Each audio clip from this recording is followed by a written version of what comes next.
گزر جا عقل سے آگے کے یہ نور، گزر جا عقل سے آگے کے یہ نور، چراغ راہ ہے منزل نہیں ہے، چراغ راہ ہے منزل نہیں ہے۔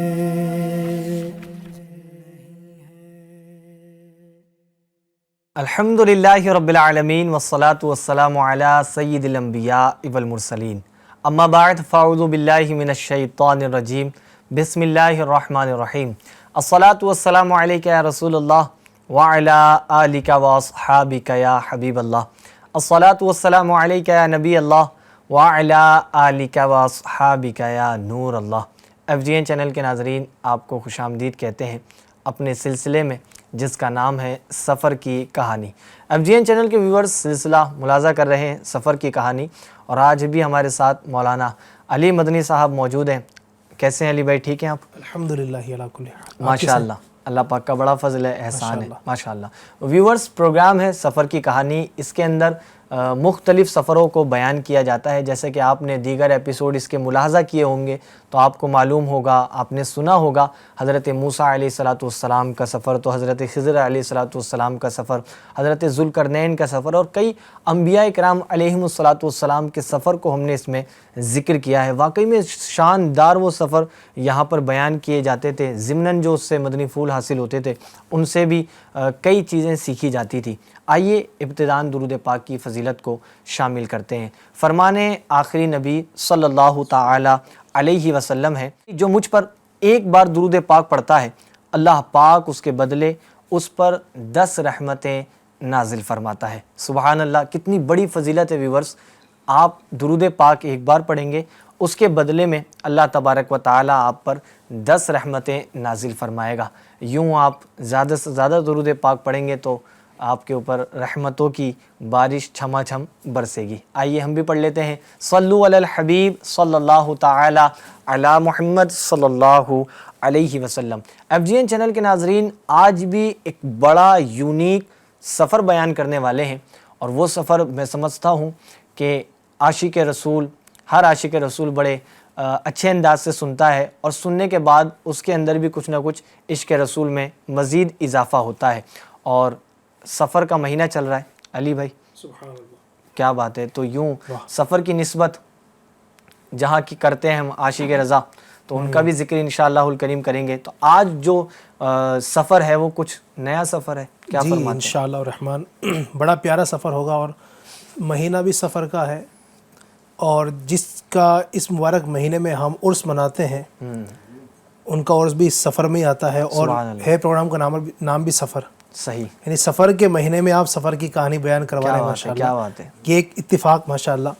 تو بالکل آج ہم امام اہل سنت سیدی اعلیٰ حضرت رحمۃ اللہ علیہ کا بڑا ہی پیارا سفر بیان کریں گے انشاءاللہ۔ کیا بات ہے، اعلیٰ حضرت رحمۃ اللہ تعالی علیہ کا بڑا پیارا سفر ہے، اور آپ سنیں گے تو مزہ بھی آئے گا۔ اور یہ سفر تو ایسا سفر ہے، اس کو بار بار سنیں تب بھی مزہ آتا ہے، کیونکہ عاشقوں کا ذکر کرنا بھی عشق میں اضافہ کرتا ہے۔ تو آئیے شروع کرتے ہیں آج کا سفر انشاءاللہ۔ جی ناظرین، الحمدللہ، سب سے پہلے تو میں کیف بھائی آپ کو مبارکباد پیش کروں گا کہ آپ پھر سے یہ پروگرام لے کر آئے کافی لمبے وقت کے بعد۔ شاید مجھے یاد پڑتا ہے رمضان سے پہلے ہم نے کیا تھا یہ پروگرام، جی، رمضان کے بعد 3-4 مہینے کے بعد یہ اب الحمدللہ پھر سے لے کر آئے ہیں۔ اللہ پاک برکت نصیب فرمائے، چونکہ ہمارے ناظرین نے اس کو کافی پسند کیا اور اس کو سنا بھی، اور ہم نے بہت سارے واقعات اس میں بیان کیے۔ یوسف علیہ السلام کا جو کتنا پیارا واقعہ ہے، ابراہیم علیہ السلام کا پیدائش سے لے کر کے جو واقعہ، موسیٰ علیہ السلام کا واقعہ، کئی ایپیسوڈ میں ہم نے بیان کیا تھا ماشاءاللہ۔ اور یہ منفرد یہ ایک پروگرام ہے نا جس میں سفر بیان کیے جاتے ہیں۔ تو ہم دیگر پروگرام میں دیگر کانٹینٹ کو بیان کرتے ہیں دینی کو، لیکن اس میں ہم کوشش یہی کرتے ہیں کہ سفر کو بیان کیا جائے۔ اس میں ہم ڈائریکٹ وہ سفر ہی بیان کرتے ہیں ماشاءاللہ۔ تو بہت سارے ایپیسوڈ بیان کیے ہم نے اس سے پہلے بھی۔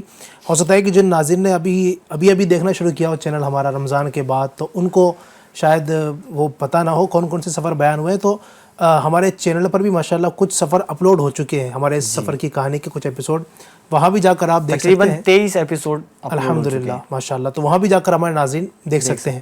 آج کا جو سفر ہے کہ بھائی ماشاءاللہ مبارک مہینہ سفر بھی ہے اور سفر کی کہانی بھی ہے۔ اس سفر مظفر کو جو نسبت ہے عالم اسلام کی عظیم شخصیت امام اہل سنت امام احمد رضا خان رحمۃ اللہ تعالی علیہ سے. امام اہل سنت رحمۃ اللہ تعالی علیہ کے یوں تو کئی سفر ہوئے ہیں، اگرچہ کہ ہم دیکھیں تو ان کی زندگی کے اعتبار سے سفر ان کے بہت کم ہوئے ہیں جی. اور اعلیٰ حضرت رحمۃ اللہ تعالی علیہ سفر بہت پسند نہیں کرتے تھے کہیں جانا. آپ کا یہ تھا کہ چونکہ آپ کو جو زیادہ دلچسپی تھی نا وہ تھی کتابیں لکھنے سے، کتابیں پڑھنا، کتابیں لکھنا. تبھی تو آپ نے اتنا وقت دیا کتابوں لکھنے میں کہ 1000 سے زیادہ کتابیں لکھی اعلیٰ حضرت. تو آپ کو یہی تھا زیادہ کہ آپ تنہائی بہت پسند کرتے تھے، اکیلے میں رہنا اور کتابیں لکھنا، علمی مشغلہ یہ آپ کے ہوا کرتے تھے. اس وجہ سے آپ کی تقریریں بھی بہت زیادہ نہیں ہوئی ہیں.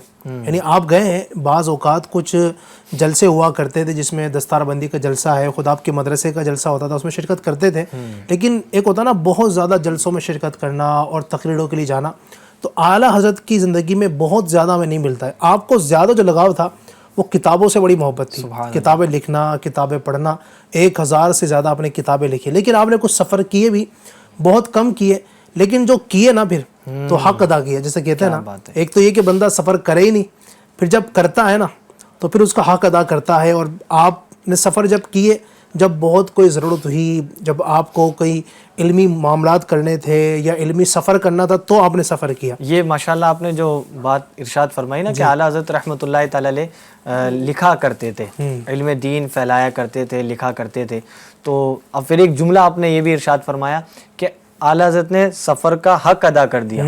تو میں تو یوں سمجھتا ہوں اعلیٰ حضرت کو لکھنے میں اتنا مزہ آتا تھا، اتنا یعنی دل جمعی کے ساتھ آپ لکھا کرتے تھے کہ سفر میں بھی کئی کتابیں آپ نے لکھی ہیں. بالکل سبحان اللہ. کیا بات. آج جس سفر کی ہم بات کریں گے اس کے اندر بھی آپ نے کتابیں لکھی ہیں. سبحان اللہ. جی ہاں، وہ سفر جو ہے ناظرین بڑا ہی پیارا، دلچسپ اور یونیک.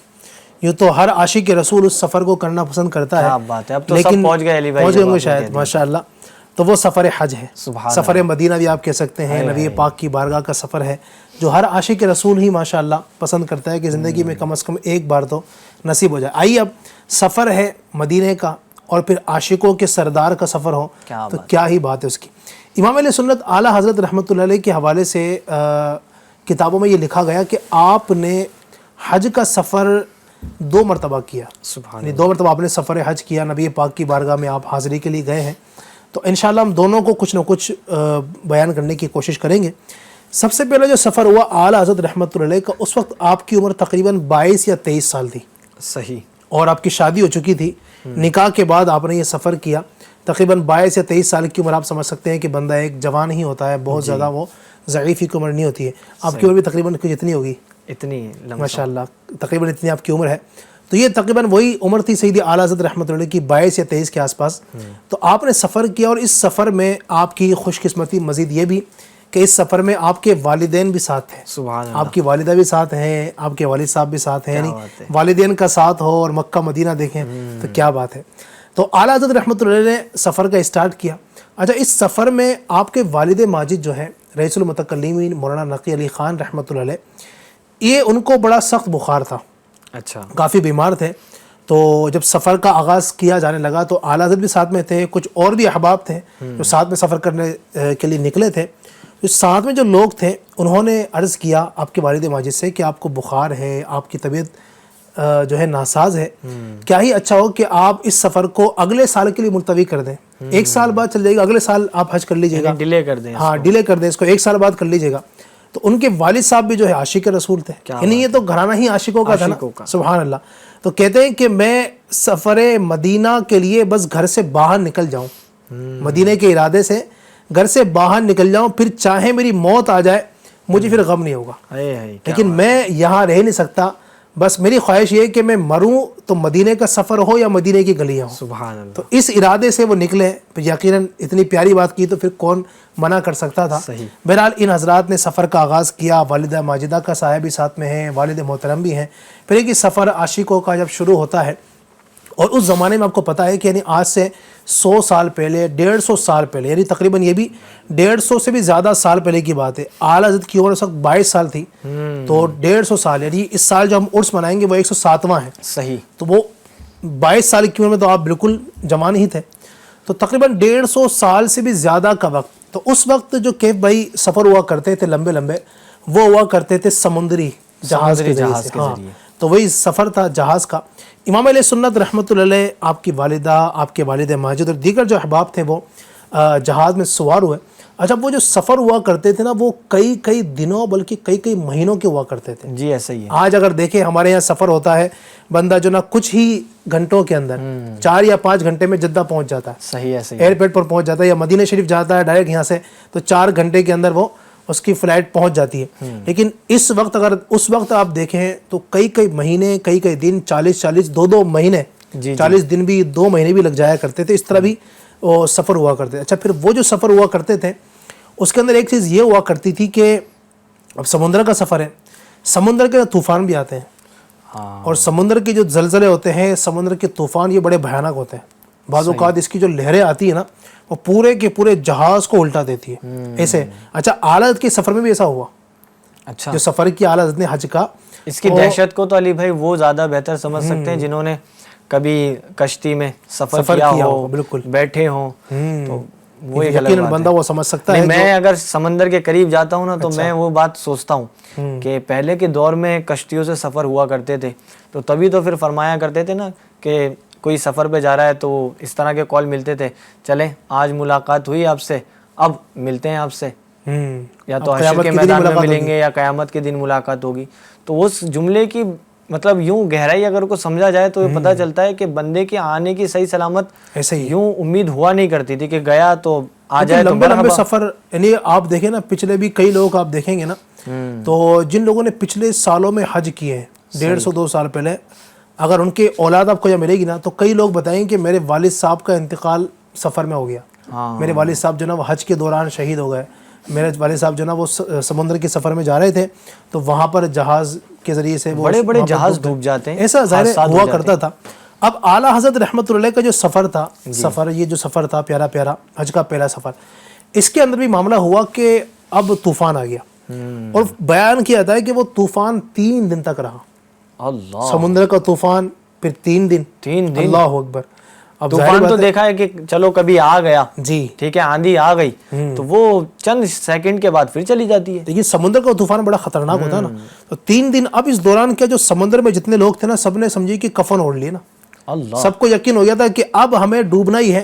سمندر ہے پہلی بات تو. اچھا ایسا ماحول وہاں پر بن گیا. ہاں ماحول ایسا بن چکا تھا، یہ ماحول کریٹ ہو چکا تھا اور سب کا ذہن یہ بن چکا تھا کہ بس اب کلمہ لوگوں نے پڑھنا شروع کر دیا. کفن اوڑھ لیے گویا کہ جیسے کہتے ہیں نا، تو کفن لوگوں نے اوڑھ لیے، کلمہ پڑھنا شروع کر دیا. اب لوگوں کا یہ تھا کہ وہ سب تو ابھی موت آئی کہ ابھی آئی، اگلے لمحے ہم جانے والے. اچھا اسی میں آپ کی والدہ ماجدہ جو ہے وہ بھی بڑی اضطراب کے عالم میں تھی. ایک فطری چیز ہے، ایک دہشت بندے کو ہوتی ہے، ایک ہوتا ہی ہے. ہم بھی ہوں تو ظاہر سی بات ہے انسان ہی ہے، ایک کیفیت ہوتی ہے. اب والدہ ماجدہ کا جب اضطراب اعلیٰ حضرت رحمۃ اللہ نے دیکھا تو آپ سے برداشت نہیں ہوا کہ میری والدہ تکلیف میں. تو آپ خود بیان فرماتے ہیں کہ اپنے والدہ کے اضطراب کو دیکھ کر بے ساختہ میرے منہ سے ایک جملہ نکلا اور میں نے قسم کھائی کہ واللہ ہمیں کچھ نہیں ہوگا. کیوں نہیں ہوگا؟ اس لیے کہ میں نے نبی پاک صلی اللہ علیہ وسلم کی حدیث پاک پر عمل کیا ہے. نبی پاک ارشاد فرماتے ہیں کہ جو کشتی میں سوار ہوتے وقت یہ دعا پڑھ لے، جو سواری کی جو دعا ہے کشتی میں سوار ہوتے وقت کی، بسم اللہ مجریہا و مرساہا ان ربی لغفور الرحیم، یہ پوری ایک دعا ہے، قرآن کریم کی آیت بھی ہے. تو میں نے چونکہ یہ دعا پڑھ لی ہے اور مجھے اپنے رب سے کامل یقین ہے، میں قسم اٹھا کر کہہ سکتا ہوں کہ ہمیں کچھ نہیں ہوگا. واہ واہ زبردست. سارے لوگ کشتی کے اندر جسے کہیں کہ خوف کے عالم میں ہیں، پریشانی کے عالم میں ہیں، اعلیٰ حضرت بالکل مطمئن ہے. کیا بات، کوئی ٹینشن نہیں، آپ کوئی گھبراہٹ نہیں. یہی سلسلہ آپ کا تھا. اچھا پھر آپ یوں اعلیٰ حضرت سفر بھی اختیار کر رہے ہیں اور اگر دوسرے پیرائے میں ہم دیکھیں تو سنت نبوی صلی اللہ علیہ وسلم کو زندہ کر رہے ہیں، اس پر عمل کر رہے ہیں. یہ بھی ایک سلسلہ ہے نا، مطلب کہ سفر بھی ہو رہا ہے اور یہ نبی پاک کے فرامین پر عمل بھی ہو رہا ہے. پھر آپ خود فرماتے ہیں کہ میں نے اللہ کی بارگاہ میں دعائیں بھی کی، نبی پاک سے استغاثہ بھی کیا. الحمدللہ کچھ ہی لمحے کے بعد وہ طوفان تھما. کیا بات ہے. اور سارا کا سارا ماحول بالکل نارمل ہو گیا. اس موقع پہ ایک شعر بھی اگر آپ اس کے حوالے سے یقیناً پھر ایک شعر یہ بھی بیان کیا تھا کہ جب یہ سب سلسلہ چل رہا تھا نا تو اعلیٰ نے وہ شعر بھی کہا، آنے دو یا ڈبو دو، اب تو تمہاری جانب کشتی تمہیں پہ چھوڑی لنگر اٹھا دیے. یہ اعلیٰ کا پیارا شعر ماشاءاللہ. بہرحال تو یہ سفر شروع ہوا الحمدللہ. اعلیٰ فرماتے ہیں کہ پھر ہم پہنچے، ایک وقت آیا کہ مکہ مکرمہ پہنچے. مکہ مکرمہ پہنچ کر الحمدللہ بہت کچھ وہاں پر سلسلہ شروع ہوا اور اس انداز سے وہاں پر رہے. آپ کہتے ہیں کہ میں الحمدللہ مکہ مکرمہ میں رہا تو میں نے زمزم خوب پیا. سبحان اللہ. یہاں تک آپ بیان فرماتے ہیں, خود عادت کی جو باتیں ہیں وہ بیان کر رہا ہوں. اس سفر میں امام علیہ سنت فرماتے ہیں کہ میں نے خوب زمزم پیا, یہاں تک کہ میں اٹھتا سب سے پہلے میرے منہ میں جو چیز جاتی وہ زمزم ہی تھا. صبح دیکھو تو زمزم, شام دیکھو تو زمزم, رات دیکھو تو زمزم. اور آپ خود ہی بیان فرماتے ہیں کہ زمزم میں اس لیے پیتا تھا کیونکہ نبی پاک کی حدیث پاک ہے. کیا بات ہے, میں اسی طرف سوچ رہا تھا بس. نبی پاک ارشاد فرماتے ہیں کہ یہ زمزم کھانے کے لیے بھی استعمال ہوتا ہے, جو اس کو کھانے کے لیے استعمال کرے تو اس کو کھانے کا کام دے گا, جو پینے کی جگہ استعمال کرے گا تو اس کے لیے یہ مشروب کا استعمال ہوگا. پھر ایک حدیث مبارکہ کا خلاصہ بھی ہے کہ مومن پیٹ بھر کے زمزم پیتا ہے. زمزم پیے, اور منافق جو ہے نا وہ اس کا پیٹ اس سے نہیں بھرتا ہے, منافق وہ زیادہ پی نہیں پاتا ہے, صحیح, اور جو مومن ہوتا ہے وہ پیتا ہے. تو اعلیٰ فرماتے ہیں کہ میں خوب پیتا یہاں تک کہ اتنا پیتا اگر پھر پیٹ بھر جاتا نا میرا, سیراب ہو جاتا اور کچھ پانی رہ جاتا گلاس کے اندر, اب ظاہر سی بات ہے, تو کہتے ہیں کہ پھر میں اس کو اپنے سر پر اپنے جسم پر ڈال لیتا. سبحان اللہ. تو اس انداز سے الحمدللہ یہ دن گزرتے. اور یہ جو بات کہی نا کہ زمزم جو ہے یہ کھانے اور پینے دونوں کو کام دیتا ہے, اعلیٰ نے پھر ایک حدیث پاک کوٹ کی. حضرت ابو ذر غفاری رضی اللہ تعالیٰ عنہ جب نبی پاک نے اعلان نبوت فرمایا مکہ مکرمہ میں, اور اس وقت مسلمانوں کی تعداد کم تھی, تو یہ مکہ مکرمہ میں آئے ابو ذر غفاری جی, اور وہاں پر ان کی کوئی پہچان نہیں تھی. تو 1 مہینے تک یہ مکہ میں رہے, کسی سے پہچان نہیں. 1 مہینہ مسلسل انہوں نے زمزم پی کر گزارا کیا. سبحان اللہ. کچھ نہیں کھایا, زمزم پی کر گزارا کیا. مورخین لکھتے ہیں کہ ان کا یہ حال ہو گیا, صرف زمزم پیتے 1 مہینے تک جب پیا, یہ حال ہو گیا کہ ان کی جو پیٹ کی بلٹیں ہیں نا وہ الٹ گئی. اچھا, یعنی جسے کہتا ہے نا کہ بندہ فربا ہو گیا. ہاں, جن کی جو ہوتے ہیں نا, جن کے وزن ہوتا ہے اچھا خاصا ماشاءاللہ, یعنی ویٹ گین ہو گیا یوں سمجھ. ہاں, تو یعنی اس سے ویٹ بڑھ گیا. یعنی آپ یہ دیکھیں اس سے توانائی ان کو اور مل گئی. نہیں, آج اس پر بھی تحقیقات علی بھائی 12 ہوتی رہتی ہیں اور بہت ہو بھی چکی ہیں. کئی سائنسی تحقیقات میں یہ معلوم ہوتا ہے, پتہ چلتا ہے, انہوں نے اس کا کلکولیشن نکالا, اس کا رزلٹ نکالا, تو اس میں پتہ چلا کہ کھانے اور پینے سے جو معدنیات جو بندے کو حاصل ہوتے ہیں وہ اس زمزم میں موجود ہوتے ہیں. سبحان اللہ. تو کوئی بندہ پانی پیتا ہے تو زمزم کھانے کا بھی اس کو کام دیتا ہے اور پینے کا بھی اس کو کام. سبحان اللہ. تبھی تو شعر بھی ہے نا وہ, یہ زمزم اس لیے ہے جس لیے اس کو پیے کوئی, کیا بات ہے, اسی جنت اسی زمزم میں جنت ہے, اسی زمزم میں کوثر ہے. سبحان اللہ. بہرحال تو یہ اعلیٰ فرماتے ہیں کہ اب زمزم میں نے خوب پیا, صبح شام زمزم پیتا, بڑے مزے کرتا. پھر ایک اور واقعہ اعلیٰ کے اسی سفر کے اندر, چونکہ سفر کے اندر بہت سارے واقعات ہوئے, تو ایک واقعہ بیان کرتے ہیں کہ مینا شریف میں خیمے لگتے ہیں. جب آپ مکہ جب حج کرنے جاتے ہیں لوگ تو مینا میں جاتے ہیں نا, مینا میں جہاں پر قربانی وغیرہ بھی ہوتی ہے, مینا کے خیموں میں لوگ جاتے ہیں, وہاں پر رکتے ہیں. تو مینا کے خیموں میں آپ کہتے ہیں کہ مینا شریف میں ایک مسجد تھی, وہاں پر ایک مرتبہ مغرب کے وقت میں داخل ہوا. اچھا, اور سب لوگ نکل چکے تھے, ایک بزرگ وہاں پر بیٹھے ہوئے تھے, اور وہ کعبہ شریف کی طرف منہ کر کے بیٹھے ہوئے تھے, اور ان کی جو صورت تھی, ان کا جو روب تھا, اس سے لگ رہا تھا کہ یہ واقعی کوئی پہنچی ہوئی شخصیت ہے. اچھا, بہت بزرگ ہیں, اور وہ مسلسل تسبیح پڑھے جا رہے تھے. حالات فرماتے ہیں کہ میں بھی مکہ مکرمہ میں جب تک رہا تو تسبیحات ہی پڑھتا, وظیفے کرتا, کیونکہ مکہ مکرمہ بندہ جو ہے نا تسبیحات پڑھے اور مدینہ منورہ کے اندر درود پاک پڑھے. یہ علماء بیان کرتے ہیں کہ جب تک مکہ میں رہے نا تو اللہ کا ذکر کرتا رہے, تسبیحات پڑھتا رہے, وظیفے کرتا رہے, اور جب مدینہ منورہ پہنچ جائے تو وہاں پر کثرت کے ساتھ درود پاک پڑھے. یہ ایک سلسلہ ہمارا ہونا چاہیے جب بھی اللہ پاک ہمیں جانے کی توفیق عطا فرمائے. تو اب کہتے ہیں کہ میں اکثر وظیفوں میں رہتا, لیکن جب ان بزرگ کو میں نے دیکھا عبادت کرتے ہوئے تو میرا ایک شوق بڑھا ان سے ملاقات کرنے کا, اور بس کہتے ہیں کہ میں نے وظیفے چھوڑ دیے. اب اللہ کا ولی یہاں موجود ہے, میرا دل کہہ رہا تھا کہ یہ واقعی اللہ کے ولی ہیں اور یہ پہنچی ہوئی شخصیت ہے. آپ کہتے ہیں کہ میں اس وقت جب سب لوگ نکل چکے تھے, وہی ایک بزرگ تھے, میں ان کی طرف بڑھا اور میں نے دل میں یہ ارادہ کیا کہ ان سے اپنی مغفرت کی دعا کرواؤں گا. اچھا, اور پھر خود ہی حالات فرماتے ہیں کہ الحمدللہ فقیر نے آج تک کسی سے بھی بزرگ سے اپنی دنیاوی مفاد کے لیے دعا نہیں کروائی. ورنہ لوگ کیا ہوتا ہے یہ کہ چاہتے ہیں کہ کسی کو دیکھا کہ ان کی دعائیں قبول ہوتی ہے, لوگ کہتے ہیں ہمارے کاروبار کی دعا کر دیجئے, بے اولادی سے رہائی مل جائے دعا کر دیجئے, رشتہ ہو جائے اس کی دعا کر دیجئے, ہماری دکان چل پڑے, ہمارا مکان بن جائے. لوگ دنیاوی مفاد کے لیے دعا کرواتے ہیں, لیکن آپ فرماتے ہیں کہ میں نے کبھی کسی سے دنیاوی معاملات کے لیے دعا نہیں کروائی. میری نیت یہ تھی کہ ان کے پاس جاؤں اور ان سے اپنی مغفرت کی دعا کرواؤں.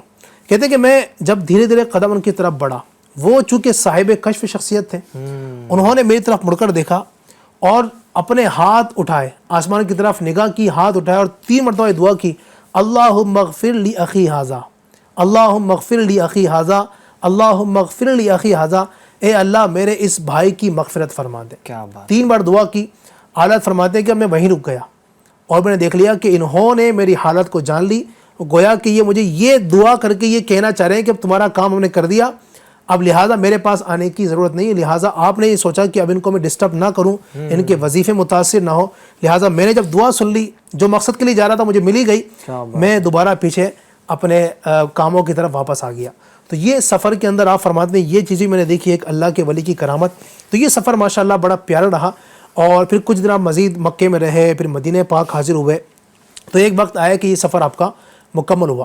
اچھا، اب جب گھر میں آپ آئے نا، جب پہلا سفر مکمل آپ کا ہوا، تو چونکہ والدہ ماجدہ نے وہ سارا معاملہ دیکھا تھا نا، جو سمندر کے اندر جو ایک طوفان آیا تھا، تو والدہ نے آتے ہی سب سے پہلے یہ بات کہی کہ بیٹا اب چونکہ حج فرض ادا ہو گیا ہے، لہٰذا میری زندگی میں دوبارہ اب تمہیں حج کرنے کی اجازت نہیں ہے، اچھا، دوبارہ جانے کی اجازت نہیں ہے۔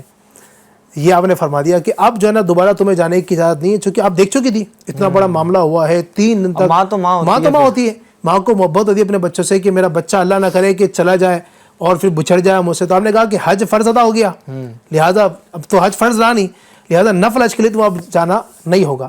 اعلیٰ فرماتے ہیں کہ اب دل تو دل ہے، اور ایک طرف یہ بھی تھا کہ امی جان کی اطاعت کرنی ہے، اور والدہ کی، یہ بھی شرعی مسئلہ یاد رکھیے گا کہ اگر والدہ کسی کی منع کر دے نفل حج کرنے سے تو اب اس کی اطاعت کرنا ضروری ہے۔ ہاں، فرض حج کرنے سے منع کرے تو نہیں مانا جائے گا، لیکن والدہ اب کہے کہ تمہیں نفل حج نہیں کرنا ہے تو اب لہٰذا والدہ کی اطاعت کرنا یہ اولاد پر ضروری ہے۔ لیکن اب والدہ کی اطاعت بھی کرنی تھی، لیکن نبی پاک سے عشق بھی تھا، دل تو تھا کہ پھر جائیں آقا کی بارگاہ میں، ایک طرف اب یہ کہ والدہ نے منع کیا ہے اور ایک طرف کہ جانا بھی ہے۔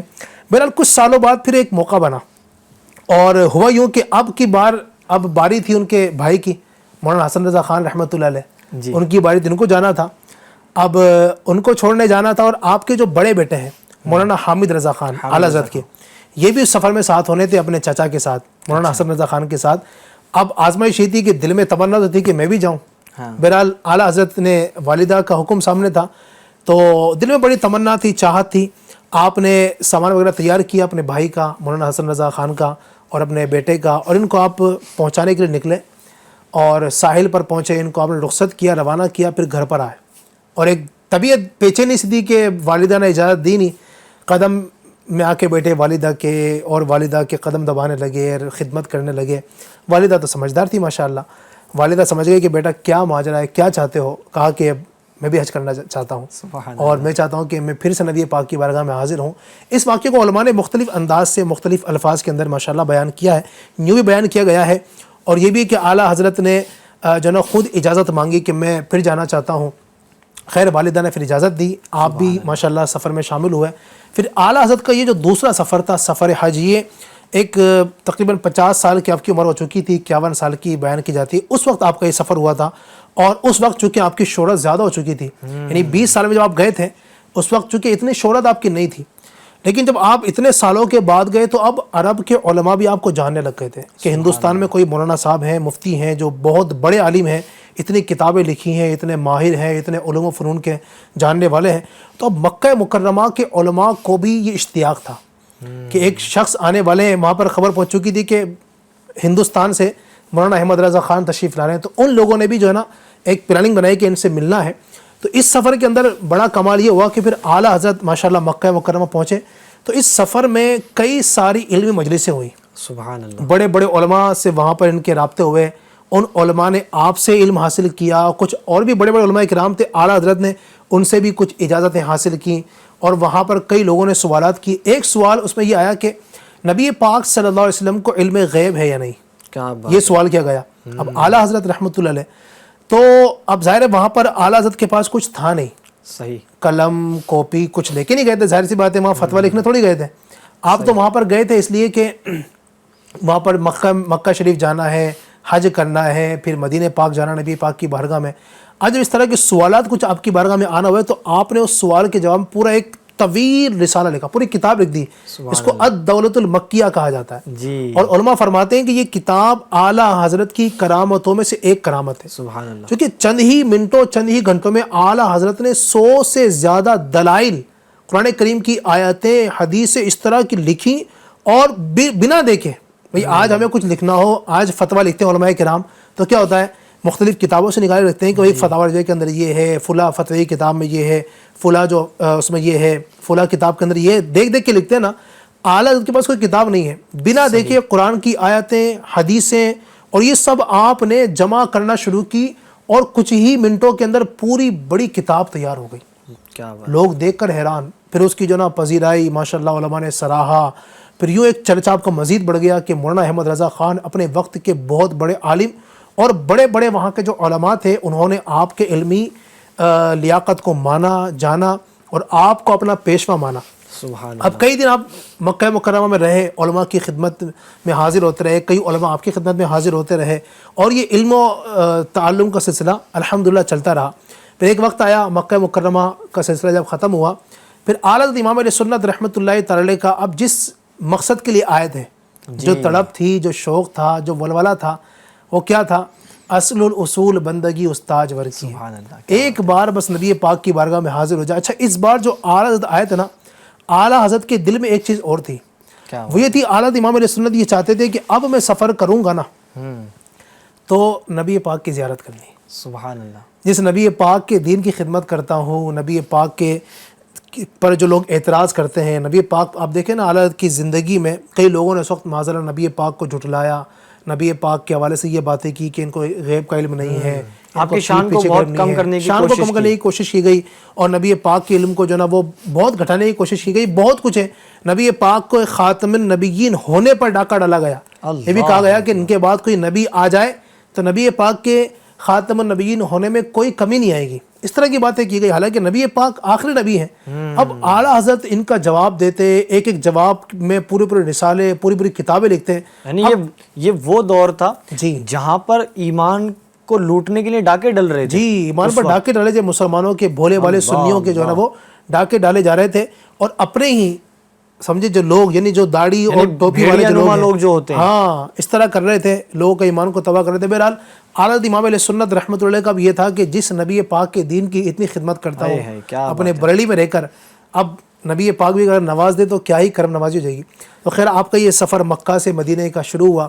اب مکہ مکرمہ سے علی بھائی ایسا بھی ہوتا ہے جی کہ بندہ جب کسی سے محبت کرتا ہے نا تو پھر چاہتے ہیں اس کی مزید بڑھتی ہیں. اب اعلیٰ حضرت کا تو عشق تو اتنا مشہور ہے, اتنا مشہور ہے کہ کوئی آقا کا ذکر کرے تو اعلیٰ حضرت کا ضمناً جو ہے نا ذکر آئے جاتا ہے. کوئی آقا کی شان بیان کرے تو اعلیٰ حضرت کے شعر پڑھ کے شان بیان کر رہا ہوتا ہے. تو یہ اعلیٰ حضرت کی شان بڑی بلند و اعلیٰ حضرت نے پھر اشعار بہت سارے لکھے. حاجیو آؤ شہنشاہ کا روزہ دیکھو, کعبہ تو دیکھ چکے, کعبے کا کعبہ دیکھو. کعبہ تو دیکھ لیا, یا کافی دن رہ لیے, طواف کر لیا, حج کر لیا, اب کعبے کا کعبہ دیکھو. اچھا حجر اسود جو ہے وہ نبی پاک صلی اللہ علیہ وسلم کے دربار کا وہی مشتاق ہے کہ یہ بھی مجھے بھی سعادت حاصل ہو جائے. بہرحال اب اعلیٰ حضرت جو ہے نا وہ مکہ سے مدینہ آپ تشریف لے کر گئے حاضر نبی پاک کی بارگاہ میں. پھر وہاں پر آپ رحمۃ اللہ تعالیٰ علیہ جب حاضر ہوئے, ایک آپ کا عشق کا مقام, ادب کا مقام, روتے نبی پاک کی بارگاہ میں حاضر ہوتے. اب ایک رات آپ نے پوری رات قیام کیا, اور یہی صدا تھی, اٹھا دو پردہ دکھا دو چہرہ کہ نور باری حجاب میں ہے, زمانہ تاریک ہو گیا ہے کہ مہر کب سے نقاب میں ہے. ایک ہی صدا تھی, یا رسول اللہ دیدار کرا دیجئے. آپ کا دیدار کرنے کے لیے ہند سے آپ کا غلام یہاں پر حاضر ہوا ہے, اور ایک جھلک دکھا دیجئے. پوری رات روتے رہے, تڑپتے رہے, لیکن درود السلام میں مصروف رہے آپ, لیکن وہ اس رات دیدار نصیب میں نہیں تھا, مقدر میں نہیں تھا. خیر پوری رات آپ نے کیا, پھر آپ نہیں ہو سکا. پھر آپ نے کچھ اور اشعار لکھے, وہ سوئے لال ازار پھرتے ہیں, تیرے دن اے بہار پھرتے ہیں.